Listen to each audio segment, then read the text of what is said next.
This is the all-new Pyranha ReactR. Where's it at? Yeah, look right here.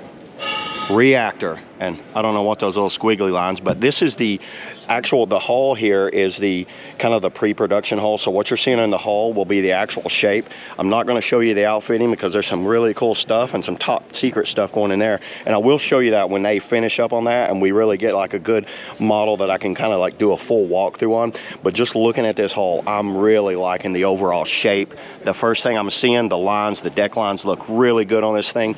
The bow rocker, to me, when I looked at it, it seemed very similar to the Scorch, but the stern rocker on this thing was probably 14 to 15 inches of stern rocker. I think the Scorch is around about 12. Crazy amount of stern rocker. And I will roll it over here in a minute and show you the hull, because from what I'm seeing right here, it comes down in a point, but don't confuse this with a stern loading, stern squirting type boat. What they've done, they pulled this down and lifted this up and made more of like a, what they're kind of like referring to as a pivot hull, where you kind of like be able to drop back on the pivot point here and then slip it around and not tail load it like a normal like half slice and get it up and over. This one's going to slip and turn and burn because it's going to lift that bow up on that. And let me just kind of like roll it over and show you the hull, and let me show you the edge they put on this. Right here at the tail, you can see how wide and flat that tail area is. You're looking at it right here at the size of my hand. That's probably, one of my hands goes to this point. It goes in this arch. It's kind of like a arch that comes out right there, and the rail stops right there.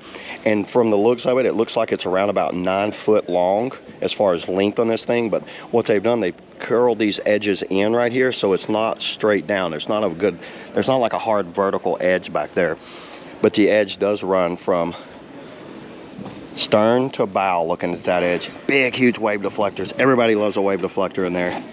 You guys see that? See the depth of the hull? You've got the depth of the hull. The planing surface is up there, but then look where the rail is. When I put my hand right there, you've got probably 2 inches or however many centimeters of drop from the actual planing surface to where the chine goes down. Looking at that, I really like that depth right there. To me, it kind of looks like a modified Scorch meets a Ripper 2, more like a style of the mix of both. But overall, from what I'm seeing of this thing, I'm really liking what I'm seeing. And once again, this is a pre-production. This is not 100% ready to do like a full walkthrough on. See, there's some interesting shapes going on, but you know what? We'll save that for another day. First impressions of the ReactR. Check that out. And this is the medium. It'll be 3 sizes: small, medium, large. See y'all in the next video.